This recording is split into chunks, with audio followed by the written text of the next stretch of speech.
Hello, knowledge seekers. In this episode of 20-Minute Books, we will explore the insightful world of Bulletproof Problem Solving by Robert McLean and Charles R. Conn. Released in 2019, this book is a deep dive into one of today's most sought-after skills, effective problem solving.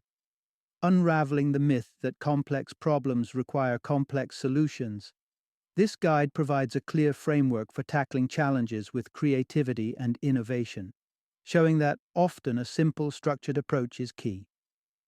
Authors Robert McLean and Charles R. Conn bring a wealth of experience to their methodology. McLean, not only a former analyst but also a seasoned consultant for McKinsey, has a rich background in strategic and organizational issues, bringing his expertise from multiple continents to the table. Conn's impressive resume as a Canadian-American CEO, conservationist, and the former global leader of the Rhodes Trust adds a dynamic business and philanthropic perspective to the narrative. Together, they demonstrate that problem-solving is an essential tool, not only for creatives and thinkers, but also for analysts and recent graduates stepping into the workforce. Their accessible strategies assure readers that with just a sprinkle of creativity, anyone can become an adept problem solver. The episode is ideal for those seeking to enhance their problem-solving skills, streamline their thinking process, and apply practical solutions in both their professional and personal lives. Whether you're just starting your career or looking to refine your strategic approach to challenges, Bulletproof Problem Solving is poised to transform the way you tackle problems, one solution at a time.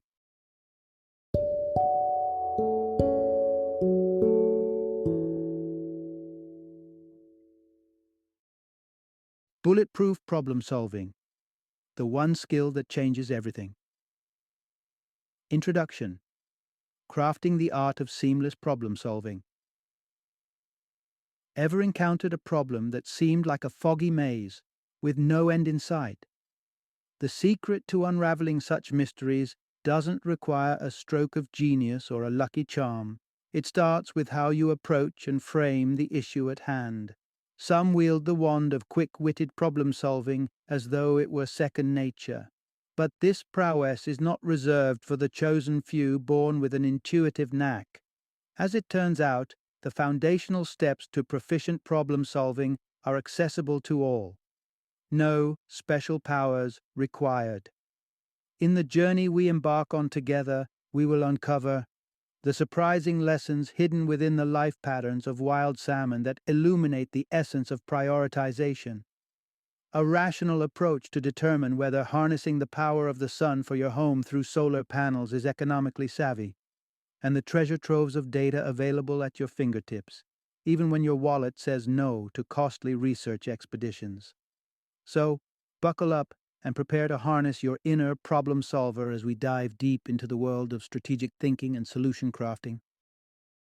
Part 1. Correctly defining the problem is the first step to finding a solution. Imagine this. You're faced with a complex challenge, and you sprint into action, gathering data, seeking expert opinions, and conjuring up potential solutions. Your dedication is commendable, yet a critical piece of the puzzle may have slipped through the cracks. Before launching into problem-solving mode, have you stopped to ensure you're addressing the right issue? For effective answers to emerge, pinpointing the appropriate queries is crucial.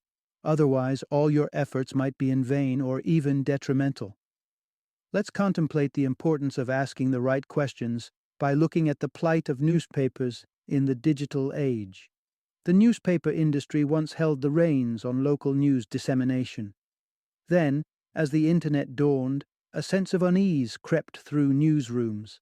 Initially, online blogs seemed like formidable adversaries, yet newspaper executives were convinced that the tried and true print form would endure, as it had against radio and television. Little did they realize that the genuine battle wasn't in editorial finesse, but in the fiscal stronghold of advertising revenue. When advertisers flocked to the digital sphere, the once steadfast newspaper industry began to crumple. What went wrong? They misjudged the heart of the issue. To sidestep similar follies, it's paramount to delve into several probing inquiries. Who are the pivotal figures who will embrace or sideline my solutions? How will I recognize success? And what does victory truly entail? Notably, how will those pivotal figures measure my strategy's effectiveness? What's the timeline? Is this a sprint or a marathon? Are there strategies that I must dismiss from the outset? These questions aren't mere theoretical exercises. They are vital to accurately framing the problem you face and ensuring you don't devote time and intelligence to solving the wrong problem. Your objective is clear. Find great answers, but make sure they're answers to the right questions. Part 2. Divide and conquer. Simplifying problems by breaking them down. Picture this scenario. A few years ago, author Robert McLean was contemplating the eco-friendly leap into solar energy for his home. In a sun-drenched country like Australia, the decision appeared straightforward on the surface, yet economic viability was a question mark dangling overhead. With changing government incentives and shifting panel prices, the equation wasn't as simple as it seemed. The catch: McLean needed a systematic way to unravel this complex puzzle. Breaking problems down into digestible chunks is the golden key to crafting a solution. McLean applied a strategy honed during his time at the prestigious consulting firm McKinsey, the logic tree approach. This problem-solving roadmap begins with formulating a hypothesis, such as, I should install solar panels. Next, consider what concrete evidence you would need to validate this hypothesis. In his quest, McLean zeroed in on two determinants: an ecological benchmark, a 10% reduction in carbon emissions, and a financial one, recouping his investment within a decade. These standards now defined his data hunting quest. To gauge the environmental impact, he started by estimating his current carbon footprint against the Australian average. Then, employing calculators found on environmental websites, he measured the potential carbon savings from switching to solar power. The analysis was encouraging, shining light on over a 20% potential decrease in emissions. On the financial front, McLean consolidated the numbers, calculating both the initial investment and the ongoing savings from reduced utility bills and selling surplus energy back to the grid. The calculators on solar providers' websites became his trusty companions here. The verdict was promising. The return on investment would come well within the 10-year mark. With just a touch of online sleuthing, McLean reached his conclusion. The stars aligned for his solar panel installation. This narrative encapsulates the elegance of logic trees. By laying out hypotheses and the requisite criteria for validation, you pinpoint exactly the data needed to tackle the problem efficiently. Part 3. Maximizing impact and influence in problem solving. Envision the plight of the Atlantic salmon, whose existence is perilously dwindling due to environmental issues. Author Charles Conn found himself at the helm of a charity initiative endeavoring to safeguard their Pacific cousins, pivotal to the North Pacific rainforest, and facing their uncertainty. The objective seemed straightforward: boost the wild Pacific salmon population. Yet the myriad of potential actions coupled with finite resources clouded the path forward. Enter Conn, who was tasked with resolving a critical piece of the puzzle: prioritizing interventions. When tackling challenges, an astute assessment of your sway over the outcomes and the potential magnitude of those outcomes is crucial. Consider the solutions that, while potentially transformative, fall outside your sphere of control. Enhancing ocean conditions would be a significant boon to salmon survival, but orchestrating such change demands a symphony of international cooperation far beyond the purview of any single charity. Then, there are approaches that do little to tip the scales and remain frustratingly indifferent to your influence, like lobbying to reduce sports fishing licenses, a slow and not particularly fruitful avenue toward the goal. But what if the charity lead was also a policymaker? This newfound power still faces the unyielding reality of limited impact, despite the authority to influence. However, a beacon of hope lies in strategies where the charity's influence can truly ignite change with meaningful impact. Enter the high-impact, high-influence solution. Wild Pacific salmon's life journey involves a pilgrimage to spawn in select freshwater rivers. Targeting these critical breeding grounds presented an approachable solution. By homing in on a handful of key rivers, Conn's charity could effectively allocate its resources for a robust influence on the salmon's fate, exemplifying how strategic prioritization is not just about seizing power, but wielding it with the finesse of an impactful touch. Part 4. Team Dynamics Conquer Cognitive Biases. Battling through the thicket of problem solving doesn't necessitate a mastery of complex data analysis or sophisticated algorithms. What truly unlocks the door to effective solutions is breaking past the barriers of personal biases. Every individual is susceptible to a plethora of cognitive errors, be it the confirmation bias, which entices us to cherry-pick information that loops back to our preconceptions, or the sunk cost fallacy, which urges us to cling to past commitments rather than accept defeat. These biases are but threads in the intricate web that can ensnare our judgment. Therein lies the value of collaborative efforts. In the synergy of a team lies the antidote to individual biases.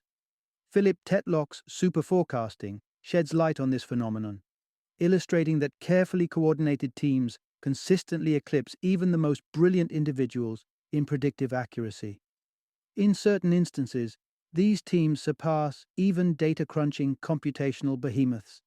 Superforecasting underscores that well-organized teams are those that promote an egalitarian exchange, ensuring every perspective has the chance to percolate through collective scrutiny.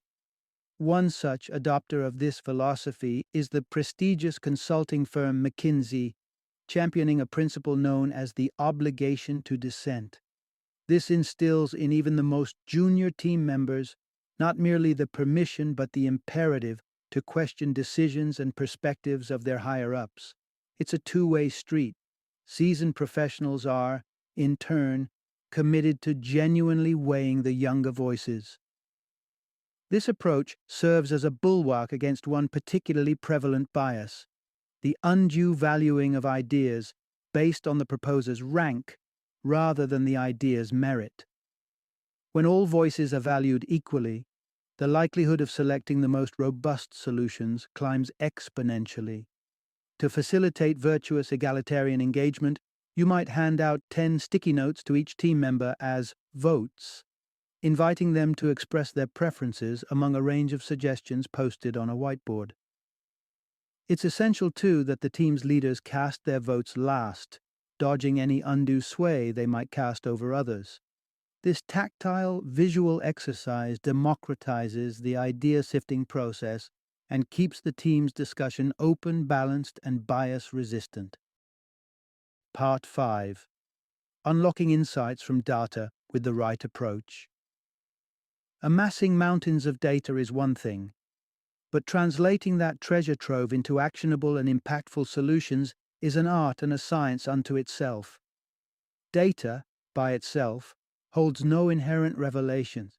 It's a raw narrative awaiting interpretation. Steer clear of extracting confessions from data through analytical coercion. It's a route that veers straight into the thicket of distortions.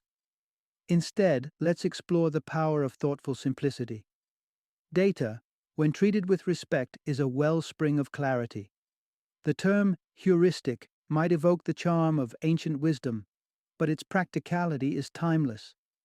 Derived from the Greek term heuriskeion, meaning to find, a heuristic is a beacon guiding you to solutions that align harmoniously with the data.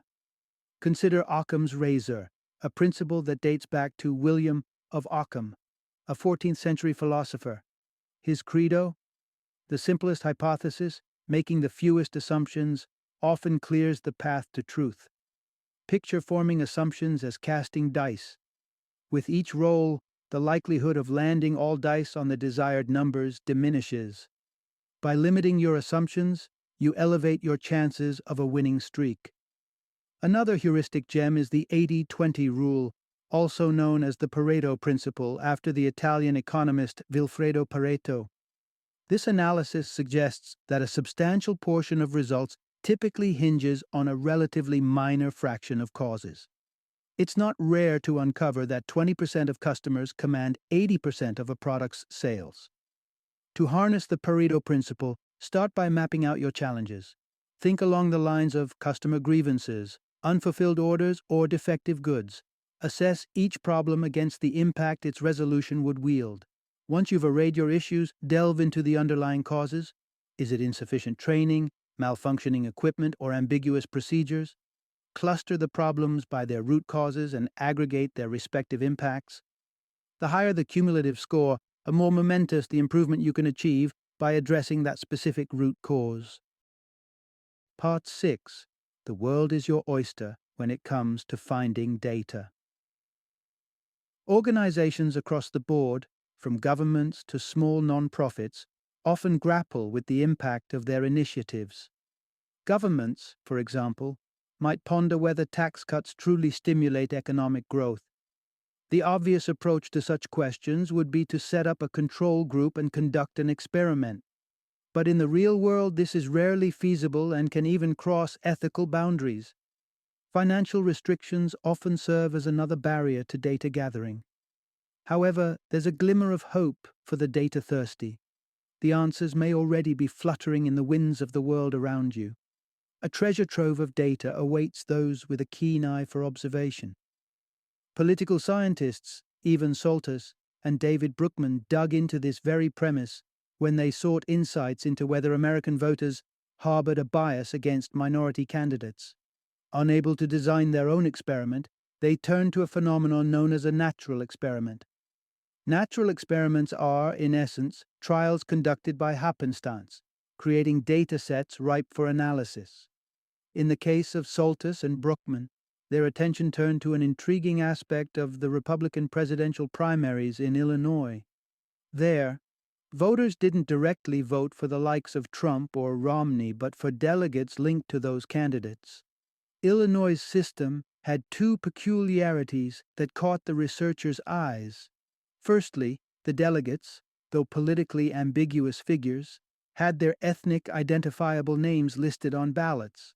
Secondly, voters were not obliged to support a candidate's entire delegate slate.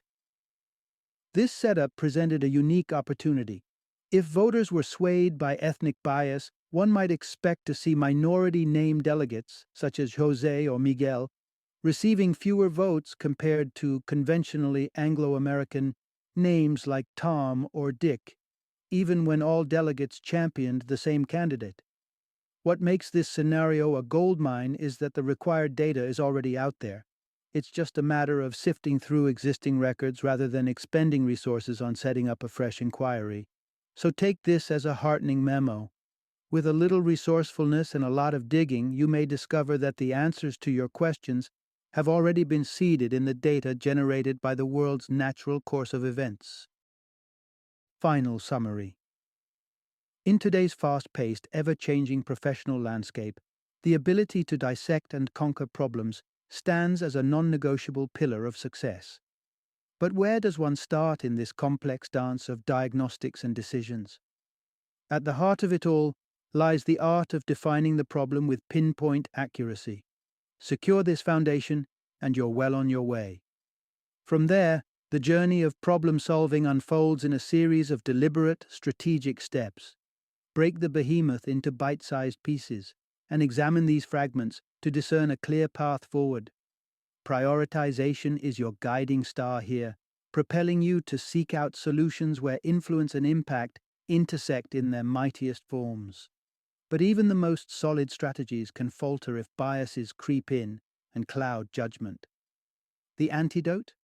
Cultivating a team environment where every voice has weight, every opinion is considered, and hierarchies don't overshadow best ideas. In an egalitarian climate, insights flourish and real solutions emerge. This is how you transform the perils of problem solving into an orchestra of opportunity. A harmonious blend of definition, deconstruction, prioritization, and an unbiased team approach that doesn't just solve problems, but does so with acumen and finesse.